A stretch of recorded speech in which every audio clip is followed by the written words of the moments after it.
Hey everybody, welcome back to another BCHSA video.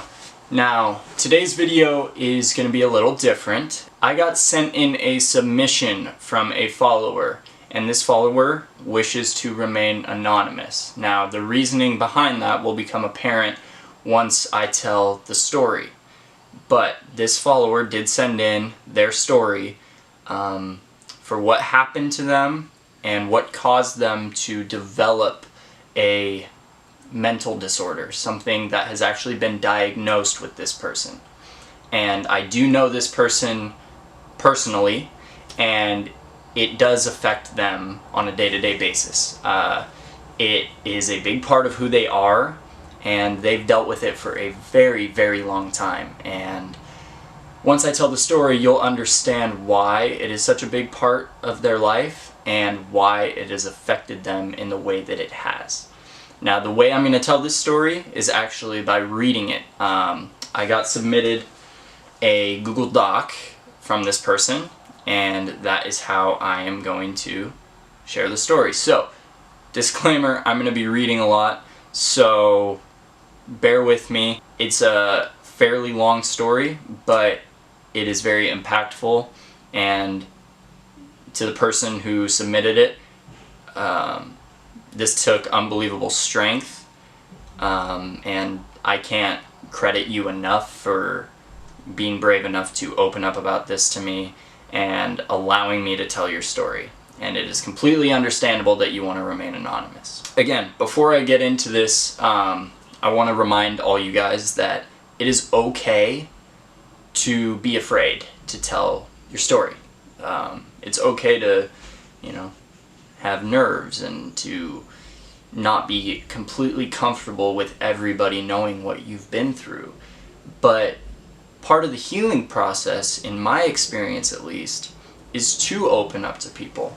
And that doesn't mean everybody. That could mean maybe one select person. And in my case, I've opened up to everybody. But that may not be for all people. That might not be something that everybody's comfortable with. And that's okay. But my big thing is I want you guys to get better in whatever way, shape, or form that may be. And, I don't want you guys to have to feel burdened by what you've dealt with or what you continue to deal with. Because that is, it's never healthy, and I've said that many times before. And being able to talk about it and let out the stress, let out the sadness, and it's really, really beneficial to your health and to your mental state. So, it's time to get into this. So I'm going to start from the beginning. I've never been afraid to tell my story. I've always been open about the things I've gone through in hopes of helping other people. I'm now technically an adult, but this is something that has stayed with me since childhood, and I don't think it will ever leave me. In 2008, I was a survivor of a home invasion that ended in me being kidnapped. You always hear awful stories on the news and social media that alert you that these dangers are possible, but there's also those thoughts in the back of your head that it's such a rarity and it will never happen to you, but I'm living proof that it can. Now I'm going to pause here for a second. This person had this happen to them in 2008. That was 11 years ago, and they're still dealing with the effects of it now. So, and like I said, and like this person said, it was a home invasion, and something like that, it's not to be taken lightly, and it can definitely mess up your mental state. It can make you scared to be in your own home, and that's exactly what this person had to deal with and continues to deal with. Now, I'll resume it now. My dad had been working nights, so he would sleep during the day, then work all night to put food on the table. I had gotten off the bus and walked into my home to find our house trashed. Chairs were turned over, and I will never forget the sound of the water dripping off the counter and onto the floor from a vase full of flowers that had been knocked over, accompanied by the whining of my dog that had been locked in the laundry room 20 feet from me. It was as if this sense of dread had settled over me, and the feeling was I wasn't alone. I remember the way he grabbed my hair and being dragged from my house with his hand muffling my screams. I was dragged all the way into the next neighborhood, over where they eventually dropped me off in a ditch. All I could think was, why am I still alive? because all I could think during it was that they're going to kill me or worse. I'm never going to see my family again. After being dumped, I ran to my friend's house because I was too afraid to go home, somewhere that had once been my safe haven and had now become my hell. So that goes back to my point about me saying that this person and other victims of home invasion, they don't feel comfortable in their own homes anymore. And that's really terrible to think about. I've never gone through anything like this, not even close. So this is something that I can't even begin to understand, because my house is my safe haven. So I feel very, very sorry for this person, and I know you're watching, so I'm sorry that you had to go through this. And I've told you that before, I just want to say it again. Getting back into this, my mom had gotten home shortly after the attack and found the house trashed, and after searching every corner of the house in hopes of finding me, she called the police. When they went door to door, they found me hiding at my friend's house, and I remember being afraid of the police officer because he wasn't my family, and I had this new developed fear of anyone who wasn't my family. But we pulled up to my house, and the red and blue lights were almost blinding. My mom was the first one to hug me, and I've never been held so tight. It was the first time I've ever seen my brother cry. I remember the female officer and my mother taking me into the bathroom and checking to see if I had been sexually assaulted, and the ride to the hospital to give me another exam. When we got home from the hospital, my dad had this fear that the guy had come back. I remember him checking every inch of the house before we were allowed to go in, and then we all slept in the living room. 2 days after the attack, there were men at the house setting up an alarm system rigged to every window and door, and 4 days after the attack, we adopted an English Mastiff who became not only my guard dog, but my support system. I was no longer left alone. I would have to go over to my neighbors after school until my brother got home, and being alone outside wasn't an option until I reached my teenage years. The full anxiety didn't set in until I was older, when I was able to comprehend what happened to me. Now I have issues with large crowds of people I don't know or being alone. I'm prone to anxiety attacks and depression due to this. It's been 11 years since my attack, and I fight my mental illnesses every day, even if that goes unseen to the people who don't know me well.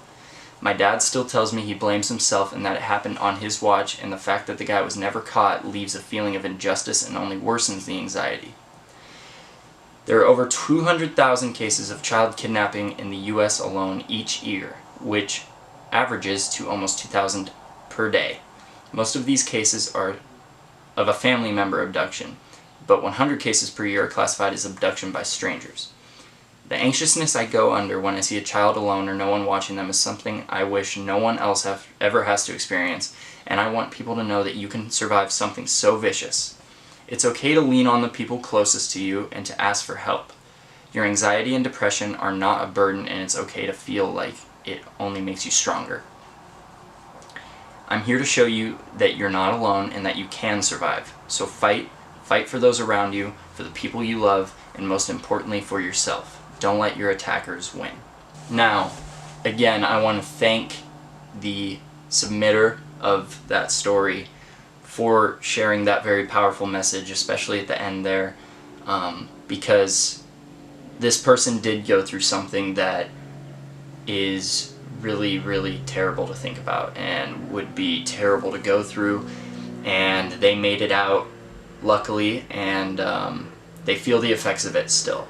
What's really admirable about it is now this person feels a sense of duty and sense of responsibility to assist others who have been through something similar or deal with mental illness, to help them feel better. And, you know, that's not an easy thing to do. Believe me, I wish I didn't do this. I wish I didn't have the experiences that I've had, because, you know, they changed me. They turned me into someone I never wanted to be.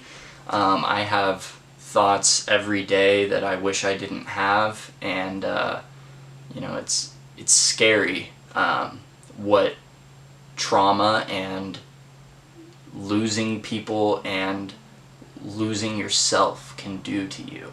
And I don't wish that on anybody. I wouldn't wish that on my worst enemy. So again, thank you to who submitted this for that empowering message. Now, to all the other viewers, just remember that you are never, never alone. You always have people that are there for you, no matter who you may think is there. There's always somebody that's there. I've used my mother as an example many times. How she felt like she had nobody, and that wasn't the case. She just was in such a deep hole that she couldn't dig herself out of it emotionally. And I don't want anybody to get to that point.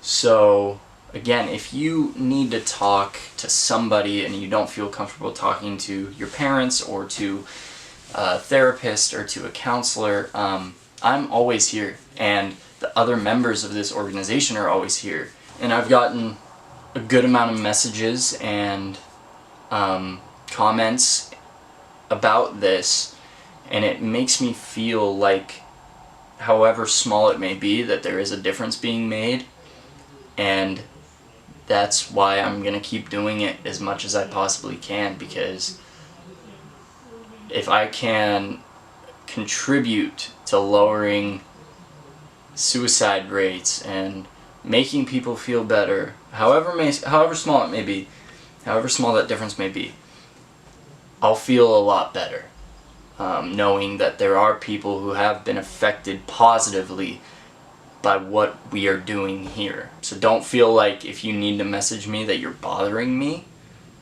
You're not. I welcome messages. I encourage messaging. That's why I always leave my personal Instagram link in the description and my BCH Suicide Awareness Instagram link in the description. And I post all these links on Facebook as well. And I always post the National Suicide Prevention Lifeline in the description below as well. So there are plenty of outlets. To some of you, I know it may seem bleak, but there's always a way out. There's always a light at the end of the tunnel. There's always a silver lining to every situation. Just make sure that you don't do this alone. You don't fight your battles alone, because it's not realistic, it's not healthy, it's not something that you really can do. And I also am a strong believer that you should help others who are going through similar situations. And one thing about that is that I get stressed out by it, because these aren't fun topics. They're not funny, they're not lighthearted at all, but they need to be talked about. And I take a lot of the burden and I put it on myself. But then I do this, and I talk to people about what I'm feeling, and I vent and I rant, and I find ways to make myself feel better while trying to help others feel better as well. So being able to have that give and take is very important. So I feel like I'm blabbering, so I'm going to wrap it up here. One more time, thank you to who submitted that story. Usually I would post a link to their social media, but again, this person wants to remain anonymous because that guy was never caught, and they, along with their family, do not want them to become a target for anybody. So, gonna leave that anonymous. But again, this person did tell me about this specific incident the first night I met them, and that just shows how big of a part of their life this is and how it affects them on a daily basis. So it's a big thing, and they did a great thing by sharing this story with me and sharing it with you and allowing me to share it with you. So props to them for that. I know they were nervous about me doing this, but I told you, I know you're watching, I told you it's going to be okay. Nothing's going to happen. Now you've helped people, and that is great, so please take pride in yourself for that. And then to the rest of the viewers, thank you for watching. Please drop a like and subscribe if you enjoyed the video, and check out the other videos on this channel if you have not done so yet. And stay tuned for upcoming content. There will be an update video from me soon about my personal life and what I'm going through, because I do like to stay as transparent as possible with you guys, because that is what this organization is all about. And yeah, there's some interesting and exciting things coming for this organization. There's new members joining all the time, and it's growing, and that is something that's very encouraging and really good to see. So again, live your life, love your life, find ways to be happy, find ways to make yourself feel better. Whatever that may be, find ways to do it, because life's too short to be stuck in a rut and to let that rut get the best of you. So, you guys can do it. I know it. I believe in you. And I'll see you guys in the next video. Peace.